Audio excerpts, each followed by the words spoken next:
Thank you, Mr. President, for your statement. In mine, I want to be clear. I want to be very clear that the United States stands with Bahrain. The United States stands with the people of the Gulf at this moment of reckoning. Colleagues, this is a time for choosing, and the countries that just opposed this resolution, led by the Kingdom of Bahrain, have chosen to oppose them. Just over 3 weeks ago, this Council adopted a resolution which garnered a record-setting, a UN record of 136 co-sponsors with no opposition in this Council. It was the most supported resolution in UN history, and that resolution clearly demanded that Iran immediately cease its attacks and threats against neighboring states and condemned its obstruction of safe civilian shipping through the Strait of Hormuz.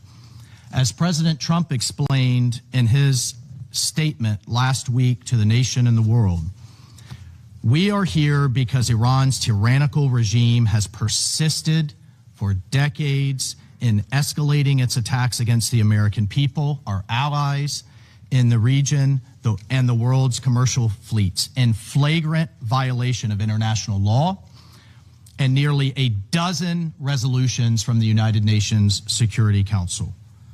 Colleagues, 47 years ago, the Iranian regime's first act was to take dozens of Americans hostage.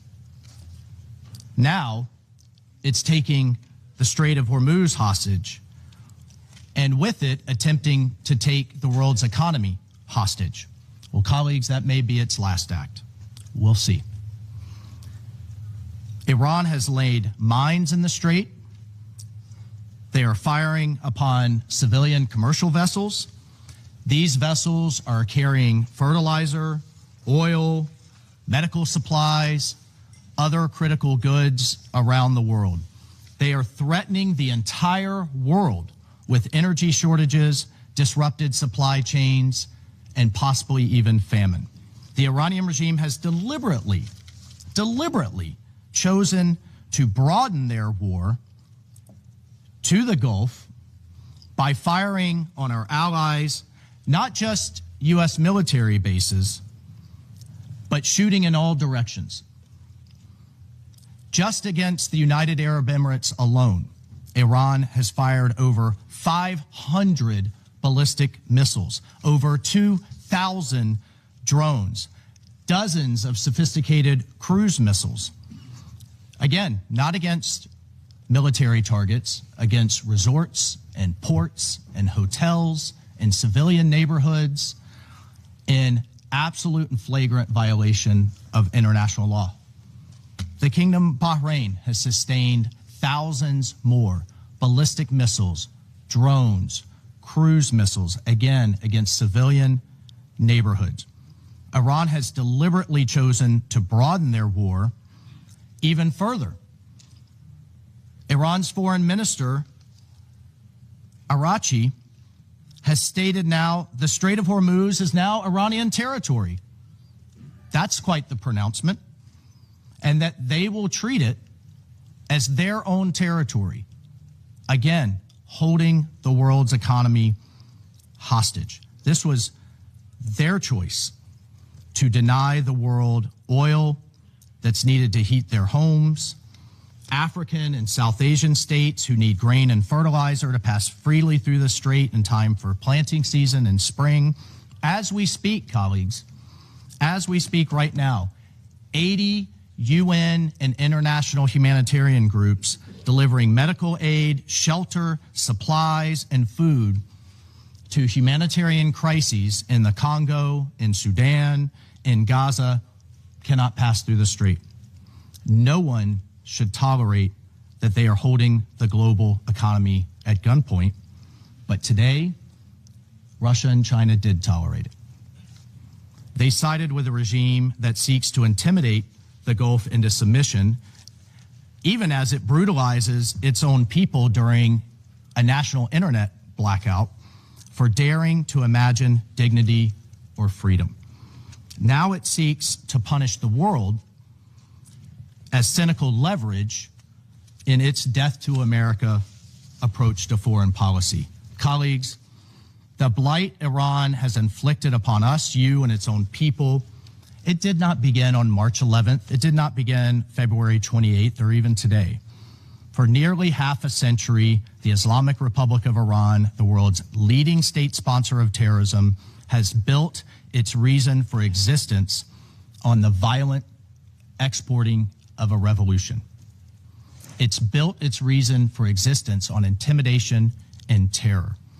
And I commend Bahrain and everyone who voted with this resolution for saying enough is enough.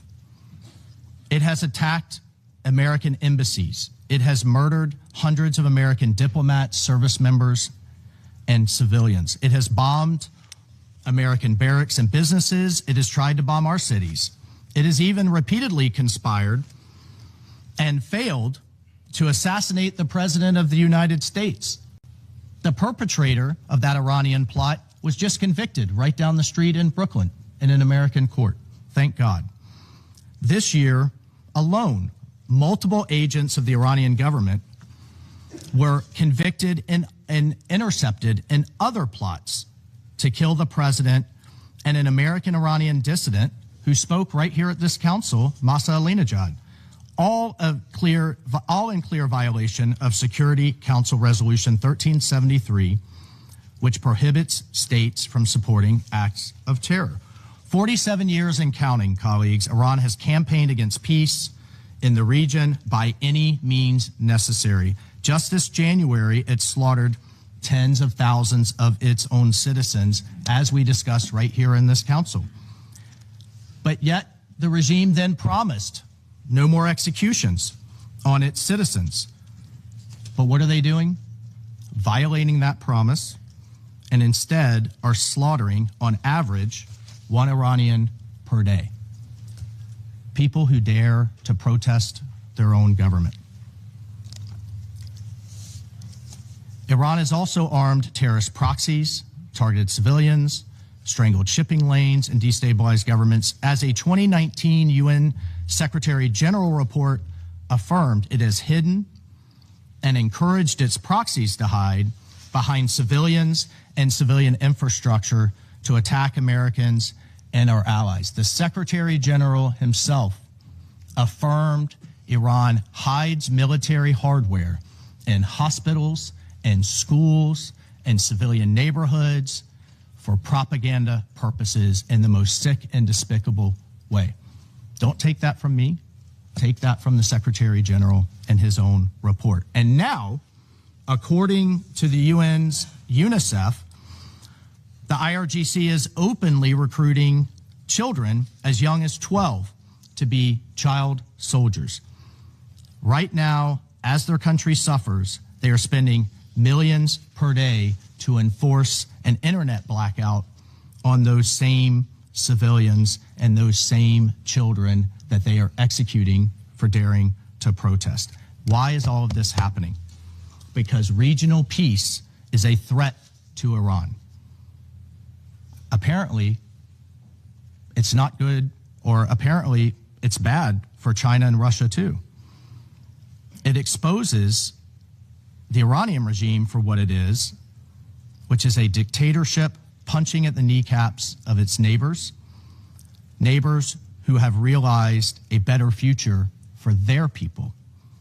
Just across the Strait of Hormuz, cities like Dubai, Doha, and Manama, and Riyadh beckon the Iranian people for a better future. That's the threat, colleagues. That's what the regime doesn't want to see for its own people. Right across the Gulf, there is a brighter, better future, a different model. And they will not have it, and they're attacking it at every turn. I recently heard, colleagues, from an Iranian dissident, one who has been repeatedly harassed, threatened, and is in hiding. This Iranian dissident told me, do you know what the Iranian people fear the most? They fear that America will stop. They fear that we'll stop too soon, and that a new future, this is from the dissident, a new future, one who looks like what its Gulf neighbors have provided, will not come for them.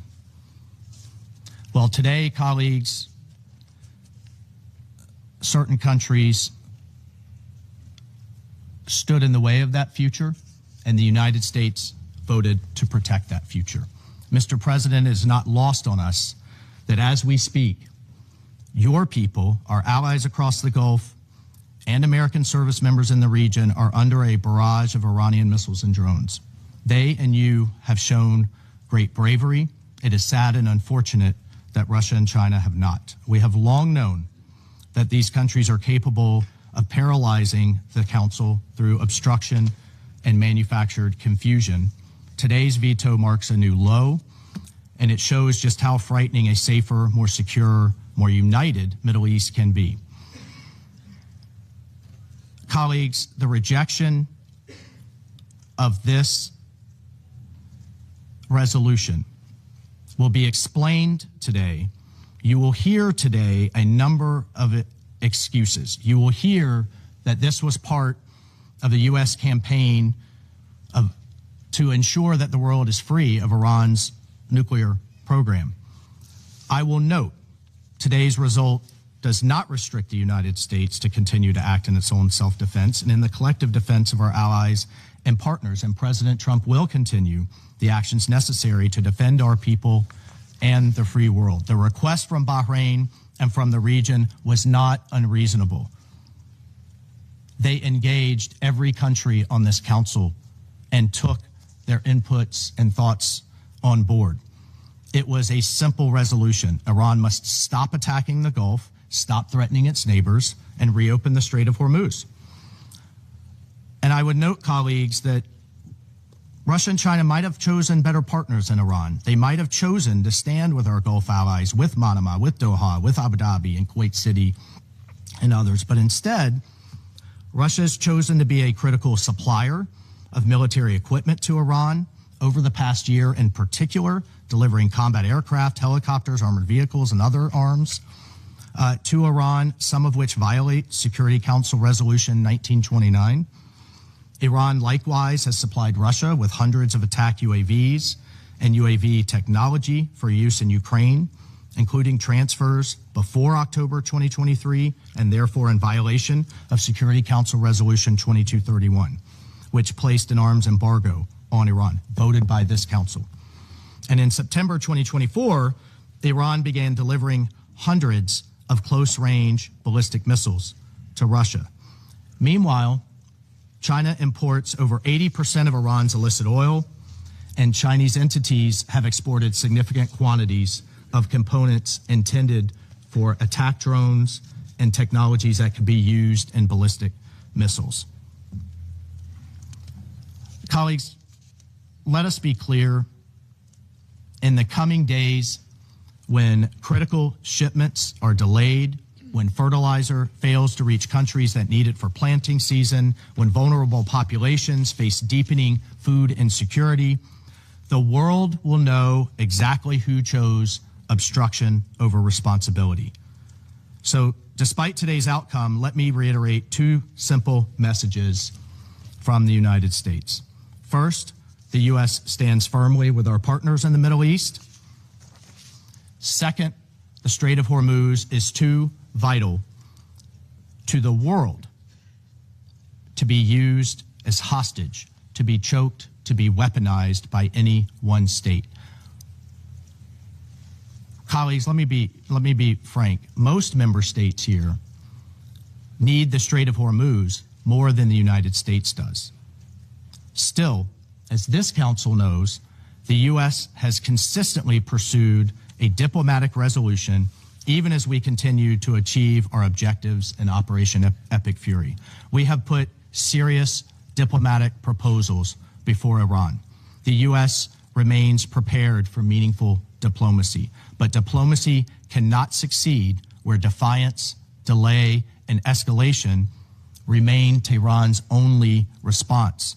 We are grateful to our mediating partners for their continued effort to secure a peaceful resolution, but Iran has to choose one. Colleagues, Iran is a direct threat to international peace and security. It is responsible for its own thuggery, and it alone is responsible for the ramifications. The book I live by, in that book, God has, quote, provided a way out, end quote. And even now, on the heels of Holy Week, Iran can also choose to reverse its decision to reopen the strait, to seek peace, and to make amends. But until then and afterwards, we call on responsible nations to join us in securing the Strait of Hormuz, protecting it, ensuring that it remains open to lawful commerce, to humanitarian goods, and the free movement of the world's goods. Mr. President, the United States and its allies will protect our interests, our people, and a better future for all, even while members of this council, partnered with the Iranian regime, work to do the exact opposite. I thank you.